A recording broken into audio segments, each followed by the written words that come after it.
Hey guys, Brandon Burbank here, excited for another wonderful comeback to success video.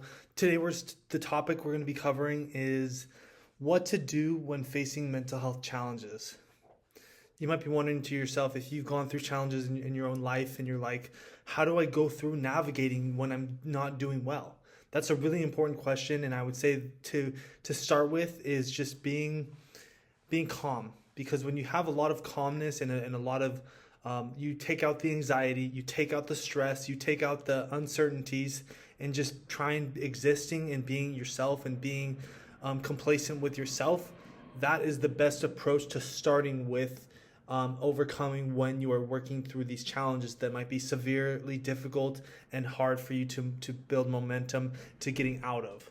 With that being said, I'm going to cover a few short different topics around how to work on yourself with your mental health challenges and how to become more versatile as well as dynamic and working on recovery so that you can become at your best again, or just in a better shape and headspace as well.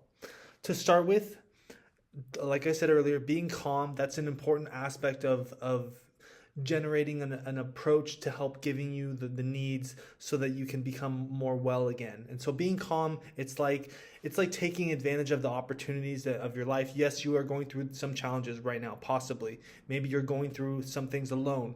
But being calm and being able to make wise decisions when your headspace is not at the greatest headspace where you could be, that's where you have to make sure that you're taking a lot of wise decisions and decision making before you make big decisions that could hurt or jeopardize your life and in general, because of the fact that there's so many different challenges that are involved with people who have a mental illness or a mental health challenge, and they're going through a lot of stress, anxiety, insecurities. You might be wondering, do I go to the hospital? And so I'm not trying to be the person that's going to say, hey, you have to do this and that, but it's like, this is what's worked for me. For example, when I was in some severe depression and states of minds that was really challenging, I had to be calm. I had to tell myself that working through these intense emotions and these intense anxieties, they will pass, but I have to be able to face them now and be at my best self to work on them. And that's the hard part too, with being able to be optimistic and really giving yourself that ability to say, hey, I'm not doing well, but I'm going to try my best to be calm and being in a stable state of mind. Because when the moment you go out into left field where things are challenging, that's when things can get really difficult for your life, as you probably know. So that's why I'm just trying to give you more of a synopsis of what to expect if you continue to go down the same road without asking for help, because you need to ask for help to an extent. There's going to come a time when you're going to need to ask people for help, and in order to get through your challenges, because we can't do this alone. That's really the bottom line that I would say. The next thing I'm going to talk about: who in your life can you call? So say you're going through a mental health crisis right now. Who can you call in your life that recognizes who you are, that knows you, that respects you, and that is appreciative of who you are and wants to see you succeed, and also just like knows your symptomologies and knows how you behave in a certain way? That would be my question about. That would be probably the first person that I would recommend that you would call, because that person could probably help get you further ahead in your life and working through your challenges and your emotions and your strong emotions that are giving you discomfort and that are challenging you in the current presently right now. So that's kind of why I would say, if there's not somebody that you can call, then you need to reach out to maybe a crisis line. That would be another example of, I've done that before when I was going down south real quick. I decided to call a crisis line, and then they recommended that I go to get into what's it called? A triage center here in Bellingham to get some extra help and to get some support from another person to help me with guidance and working through my emotions with mental health. The next thing that I'll bring up is exercise for extreme isolation. Guys, there's been some times in my life when I have gone through some extreme amounts of isolation, and as a result, I've noticed that the only way that I can really combat the challenges of depression, anxiety, uncertainties, sadness, loneliness is when you ramp up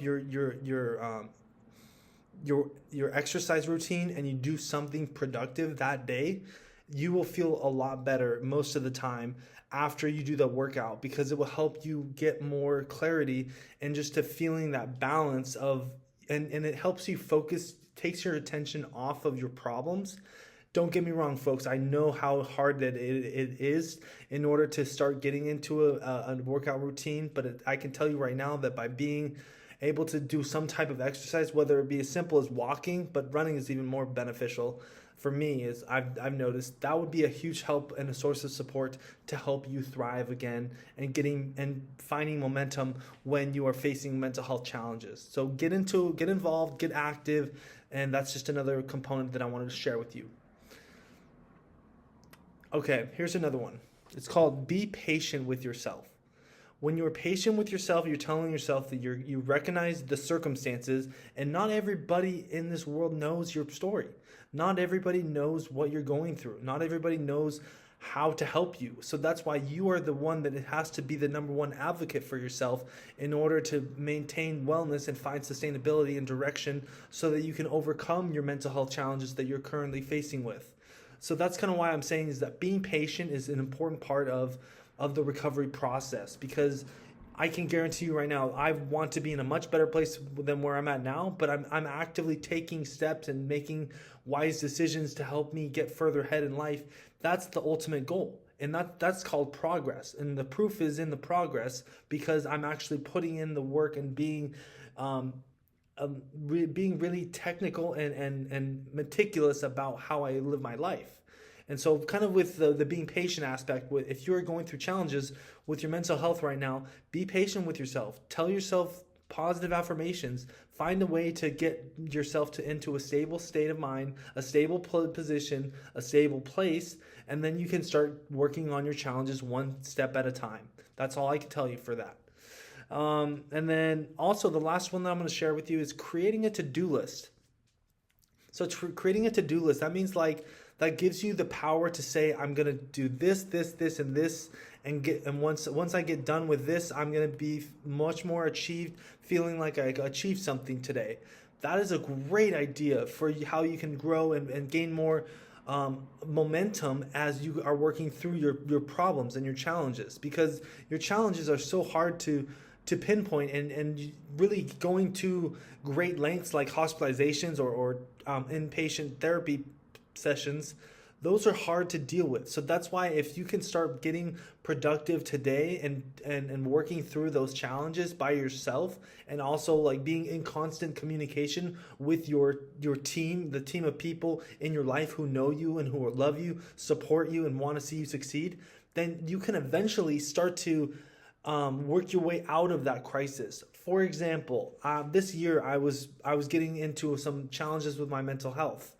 As a result, I had to go through these challenges, but I was starting to do the hard work and working through these challenges in order to avoid a hospitalization by myself. Now, I did that and I was able to be successful about that, but it was still hard to do that alone. So that's why some of the things that I just mentioned, like exercising, like being productive on a daily basis with a to-do list and things like that help me stay